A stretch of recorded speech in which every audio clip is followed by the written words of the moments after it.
Baik, apa khabar semua? Sebelum kita belajar pada kali ini, mari kita saksikan video ini.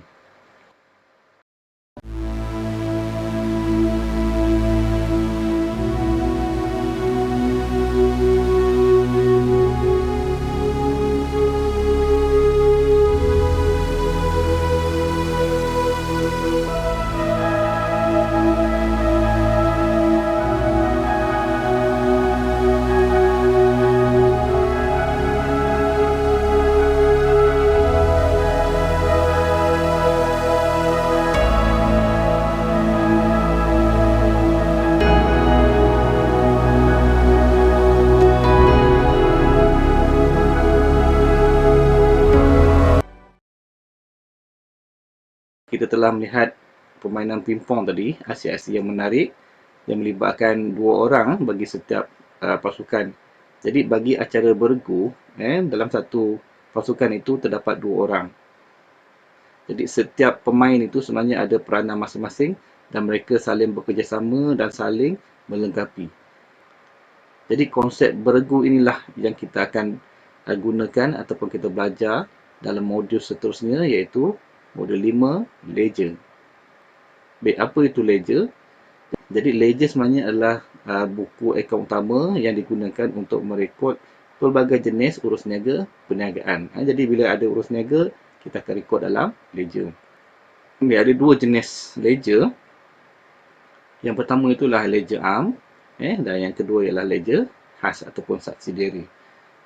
Baik, kita lihat ledger pula dia ada dua jenis, dua bentuk. Yang pertama itu bentuk T. Yang ini kita akan belajar dan biasanya kita akan guna bentuk T lah. Dan yang kedua ialah bentuk laju. Bentuk laju ni sebenarnya jarang sikit kita gunakan. Tetapi kita kena belajar juga. Baik, kita teruskan lihat ledger bentuk T dulu. Baik, kita lihat di sini jadual ini. Baik, bentuk T sebenarnya dia ada 1, 2, 3, 4 kolom belah sini dan 4 kolom belah sini. Jadi ada 8 kolom. Baik, kita lihat satu persatu. Kita nama akaun di atas sekali. Kemudian di sini kita letak tarikh, butir, folio dan juga amount ataupun jumlah. Jadi sebenarnya di sini bahagian ini, bahagian kiri ini ialah bahagian debit. Ini ialah bahagian debit. Jadi sebelah kanan pula kita lihat sama juga sebab ada ini debit. So ini belah kredit, kita lihat ada tarikh, butir, folio dan amount ataupun jumlah. So belah sini ialah belah kredit.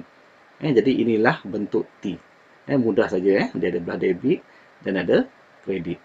Baik, seterusnya kita lihat bentuk laju. Okey, bentuk laju ni lain sikit. Tapi kita lihat di mana perbezaan dia. Kita akan letak di sini akaun, nama akaun. Di sini macam biasa tarikh, kemudian butir, folio. Baik, perbezaannya di sini. Kalau kita lihat di sini, dia letak debit dan sini kredit. Dia ada debit kredit di sini, sebelah-sebelah. Dan di sini adalah baki dia. Okey, perbezaan dia. Untuk akaun T, dia ada sebelah kiri dan sebelah kanan. Ada dua bahagian yang berbeza. Tetapi untuk bahagian laju ni, dia sekalikan cuma debit kredit dia letak dekat-dekat. Dan kemudian dia sentiasa update lah. Maksudnya, bila ada debit kredit, nanti berapa baki dia. Baik, seterusnya kita lihat klasifikasi akaun. Itu dalam ledger ni sebenarnya akaun ni dia terdiri daripada yang pertama itu ialah akaun nyata. Jadi akaun nyata ni akaun aset lah, kecuali ABT, akaun belum terima bukan ya. So akaun nyata ni antaranya ialah lengkapan, perabot, kenderaan, itu akaun nyata lah, tunai bank. Dan yang kedua itu adalah akaun nominal. Akaun nominal yang melibatkan hasil dan belanja. Antaranya adalah belian, jualan, belanja am, kadar bayaran dan sebagainya lah. Baik, jadi akaun ini digunakan untuk merekod urus niaga selain daripada akaun belum terima dan akaun belum bayar. Baik, seterusnya kita lihat sistem catatan bergu ni. Kita akan belajar sistem catatan bergu yang paling penting sekali. Kita tengok contoh dulu. Baik, di sini kita lihat contoh 1. Rekodkan urus niaga berikut ke dalam akaun yang berkenaan mengikut sistem catatan bergu dalam perniagaan alat tulis Afiq. Okey, baik, kita lihat.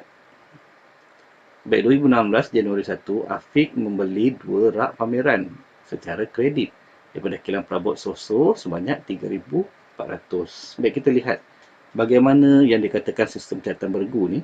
Baik, pertama sekali kita lihat beregu mestilah ada dua. Jadi akaun perabot kita tengok contoh di sini. Jadi kita tulislah tarikh dia, butir dia, folio dan amount ataupun jumlah. Dan jangan lupa ada amount ataupun jumlah, ada RM lah di sini. Kemudian ada tahun di sini. Baik, kemudian kita lihat ini akaun yang pertama. Nanti kita akan buat yang kedua pula. Kita lihat yang pertama dulu. Baik, sekarang ni yang pertama belah debit dulu. Kita akan ambil Januari 2 di sini. Yang pertama tu kita lihat beli perabot. Jadi kita tak rekod tulis butir perabot lah. Sebab dah ada perabot, kita tulis beregu dia ataupun kawan dia. Kawan dia ialah kilang perabot so-so. Jadi kita tulis ini ialah akaun belum bayar kilang perabot so-so. Okey, jadi inilah jenama yang kedua. Jadi sebab yang pertama ialah perabot, so ini yang kedua. Jenama kedua dan jumlah dia ialah 3,400. Kemudian okey, ini adalah akaun yang pertama. Sebab dia ada dua, beregu bermaksud berdua. Kita buat akaun yang kedua iaitu akaun kilang perabot so-so. Kawan dia pula. Tadi perabot, sekarang ni kawan dia ialah kilang perabot so-so. Kita buka akaun. Okey, sebab ini belah debit, maksud ini belah kredit lah. Kita buat tarikh, butir, folio dan amount. Jadi jangan lupa ada RM di sini dan tarikh 2016. Kita lihat tarikh Januari 2. Kemudian butir. Butir senang aja. Kita lihat di sini ialah kita nak buat akaun belum bayar kilang perabot so-so. Jadi kita tengok beregu dia. Beregu dia ialah kawan dia lah. Kawan dia ialah perabot. Jadi senang saja. Butir dia ialah perabot. Okey. Jadi perabot ialah jenama yang pertama. Dan jumlah dia mesti sama lah. Baik ini belah kiri, ini belah kanan ataupun ini debit, kredit mesti sama. Itulah konsep beregu mesti sama kiri dan kanan. Kalau tak sama, memang tak imbang lah. Jadi kita lihat amount dia ialah ataupun jumlah 3,400. Baik, kita lihat balik bagaimana yang dikatakan ataupun kita lihat tips macam mana nak buat. Baik, tengok tips ini. Jadi pelajar-pelajar kalau boleh ingat cara ni ataupun tips ni, mudahlah untuk buat ledger ni ataupun sistem catatan beregu ni. Baik, yang pertama sekali kita lihat kenal pasti akaun yang terlibat. Jadi kalau kita lihat di sini, akaun apa yang terlibat? Kita beli 2 rak pameran dan kita adalah perniagaan alat tulis. Jadi rak pameran ini adalah perabot lah. Okey. Dan akaun yang satu lagi, yang inilah kita punya ABB. Kita beli kan, jadi ini adalah ABB, akaun belum bayar, iaitu kilang perabot so-so. Okey, jadi dah dapatlah akaun yang dua tu, perabot dan kilang perabot so-so. Jadi inilah dikatakan beregu ni, yang tadi tu. Okey, baik, kemudian kita buat yang kedua, tips dia ialah kena pasti yang mana bahagian debit, mana kredit. Jadi kena tahulah akaun mana yang debit, akaun mana kredit. Jadi kalau di sini kita lihat beli perabot, maksudnya perabot masuklah. Jadi perabot ni kita debitkan. Jadi maksudnya akaun yang pertama tu, akaun debit itu belah sini tu ialah perabot lah, kita tulis perabot di sini. Dan akaun kedua ialah kilang perabot so-so, maksudnya kita kreditkan. Kita kreditkan. Jadi inilah yang kreditkan, akaun yang kedua. Okey. Baik, seterusnya tips yang ketiga, kita kena rekod dalam akaun yang betul. Maksudnya contohnya akaun perabot, kena betul lah. Okey, kita lihat macam mana nak rekod ataupun nak tulis. Januari 2 sini, butir dia kena betul lah. Kalau perabot, beregu dia ialah kilang perabot so-so. Jadi di sini adalah ABB kilang perabot so-so. Okey, kemudian folio dia ialah jenama yang kedua. Dan yang ni ialah 3,400 amount dia. Baik, jadi inilah yang dikatakan betul ni. Rekod dalam akaun yang betul dan butir tepat. Kalau kita lihat sini, tarikh betul, butir betul, amount betul. Itu yang dikatakan tepat. Kemudian kita lihat kedai perabot so-so pula. Tarikh dia Januari 2. Kemudian, ni kawan dia lah. Butir ni ialah kawan dia. Yang ini, akaun ni ialah kilang perabot so-so. Kawan dia ialah perabot. So, butir dia kita tulis perabot. Baik, jadi perabot ini, akaun yang pertama sekali kita buka, iaitu jenama 1. Dan amount dia mesti sama lah. Jumlah mesti sama. Jadi kena ingat tips ni, kena pasti akaun terlibat, pastikan mana bahagian debit, mana bahagian kredit, kemudian rekodkan dengan betul lah. Baik, tak apa, kita pergi ke contoh kedua, kita buat lagi. Kita lihat contoh 2. Memulakan perniagaan dengan wang tunai di bank 30,000. Memulakan perniagaan. Okay, kita tengok. Kita buat tarikh, butir, folio, jumlah ini, amount. Jangan lupa sini RM, okey, jumlah dia, tarikh dia. Baik, sekarang kita lihat. Kemudian yang kedua pula, sama juga, tapi belah kredit lah, belah sini ya. Tarikh, butir, folio, amount, sini ada RM dan sini ada tarikh 2016. Baik, lihat balik tips yang tadi. Yang pertama tadi ialah apa? Tip yang pertama itu ialah kenal pasti dua akaun terlibat. Akaun tu mesti ada dua lah. Jadi kita lihat di sini.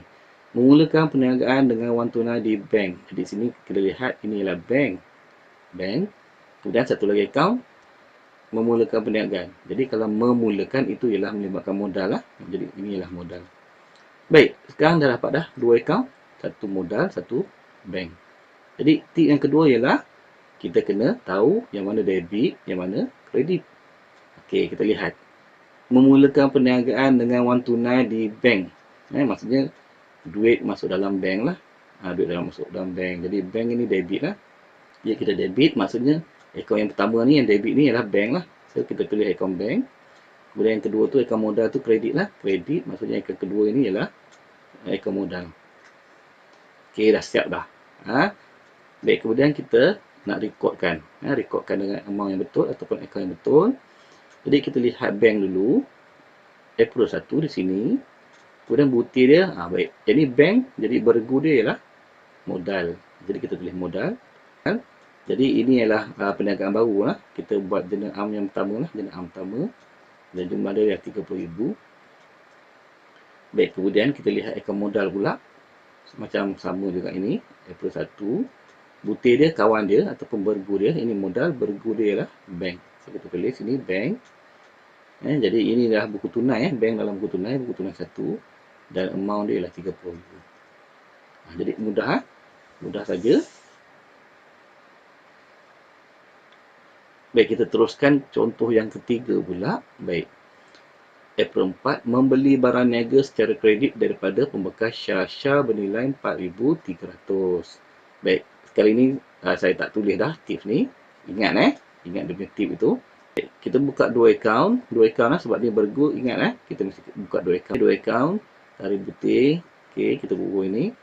Okay, amount ni. Kita akaun yang kedua, belah sini lah. Ini belah debit, ni belah kredit lah. Okey. Baik, seterusnya kita lihat apa lagi. Ingat lagi tip itu, kena pasti dua akaun. Membeli barang niaga. Membeli barang niaga ini belian lah. Sebab barang niaga kita beli belian. Kemudian secara kredit kepada pembekal Syah. Jadi akaun kedua ialah pembekal Syah. Ataupun ini ialah akaun belum bayar kita. Akaun belum bayar sebab kita beli, akaun belum bayar. Baik, seterusnya dah kena pasti dah dua akaun tadi. Yang pertama, tip pertama ialah kena pasti dua akaun. Yang kedua, kena tahu satu debit, satu kredit. Yang mana debit? Okey, kalau kita lihat di sini, belian, bila kita beli, barang akan masuk. Bila barang masuk, kita debitkan belian, akaun belian. Okey, yang ni debit, maksudnya akaun pertama yang debit tu ialah belian, kita tulis belian. Okey, yang kedua yang ni kredit lah. Okey, jadi kredit yang akaun kedua ni, iaitu akaun belum bayar pembekal Syah. Panjang. Baik. Seterusnya tadi, yang pertama itu ialah kena pasti akaun, yang kedua ialah debit kredit, yang ketiga record. Catat saja, senang je. Jadi kita lihat akaun belian di sini April 4 sini. Butir dia, baik, butir senang je. Ingat saja beregu. Kawan dia tu. Kalau ini belian, kawan dia ialah yang inilah. So butir dia akaun belum bayar pembekal Syah. Jadi folio dia akaun belum bayar ni jenis belian jenis belian yang pertama. Baik, kemudian jumlah dia ialah 43 lah. Baik, kita pergi ke akaun kedua. Bekas Syah pula. April 4. Butir dia, kawan dia ialah belian. Baik, jadi belian ialah jenis yang pertama. Dan dia punya jumlah ialah 4,300. Jadi mudah saja kalau kita lihat. Kalau faham dia punya step, dia punya tips itu mudah saja. Yang penting beregu. Beregu, debit, kredit.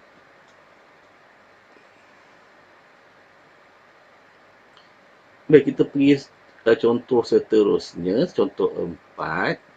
Baik, April 12 menjelaskan hutang kepada pembekal Syah dengan cek bernilai 2,000. Jadi tadi kita dah beli, sekarang kita nak jelaskan hutang. Baik, kita lihat macam mana. Baik, kita buat akaun dulu. Ini belah debit. Ini baik, kita buat akaun pertama. Yang belah debit ni. Okey, kita tulis semua sekali tu. Kemudian kita buat akaun yang kedua pula. Belah kredit lah kat sini ya. Seterusnya kita kena pasti akaun tu. Baik, kita lihat dulu. Menjelaskan hutang kepada pembekas Syasha dengan cek bernilai RM2,000. Maksudnya kita lihat. Dia bayar duit dengan cek. Cek ini adalah bank. Jadi ini memang akaun bank lah. Kemudian kita jelaskan kepada ABB. Ini ABB kita. Jadi ini adalah ABB pembekal Syasha tadi. Okey. Baik, dah dapat dah dua akaun ini. Kita kena pasti yang mana nak debit, yang mana nak kredit. Jadi kita menjelaskan hutang, maksudnya duit keluar lah. Ataupun bank ni kredit lah. Jadi bila dah bank kredit, automatik yang ni debit. Okey, jadi kita akan debitkan ABB Syasha di sini. Okey, jadi sinilah akaun dia. Yang debit ni ialah akaun Syasha ni, pembekal Syasha, kita tulis. Kemudian kita tengok yang kredit ialah akaun bank. Jadi di bawah inilah. Okey, dah siap dah. Jadi yang ketiga tips tu ialah kita catat ataupun rekod dengan betul. Baik, sekarang kita tengok balik. Kita pergi dulu akaun belum bayar pembekal Syasha. Baik, tadi yang urus niaga tadi dah ada yang ni. Yang ni pun sama. Dah ada yang tadi. Okey, yang ni yang sebelum ni lah. Yang berlaku tu. Baik, sekarang kita tengok yang sekarang pula. Yang April 12. Kita buat yang debit dulu yang ini. Okey. Debitkan ABB pembekal Syasha. Maksudnya kita debitkan akaun dia. Jadi kita tulis di sini April 12 di sini. Okey, butir dia. Oleh sebab yang ni ialah akaun belum bayar pembekal Syasha. Jadi kawan dia ataupun bergu dia ialah bank. Ataupun kita tengok di bawah ni. Ini akaun belum bayar pembekal Syasha. Kawan dia ialah bank. Jadi di sini butir dia ialah bank. Okey, bank ialah buku tunai buku tunai satu tadi. Jumlah ialah RM2,000. Senang kan? Dan kita pergi ke bank macam biasa, tengok tarikh 12 April 12. Butir ialah kawan ataupun dia punya bergu dia, iaitu pembekal Syasha. Akaun belum bayar pembekal Syasha. Folio dia adalah tadi kita dah buka dah, jurnal belian 1. Kemudian jumlah dia yang inilah RM2,000. Jangan silap RM2,000 di sini. Satu debit, satu kredit. Mesti samalah RM2,000 dan RM2,000 sini. Jadi dah siap lah. Jadilah inilah dia konsep ataupun sistem catatan bergu. Jadi ledger ni sebenarnya dia adalah sistem catatan bergu. Mudah saja. Dia ada satu debit, satu kredit. Selagi kita buat akaun tu betul, satu debit, satu kredit dan jumlah dia betul ataupun amount dia betul, memang dia akan sentiasa imbang. Baik, sekian saja untuk ledger. Okey. Nanti kita akan pergi topik seterusnya iaitu akaun kawalan. Sekian saja dari saya. Terima kasih.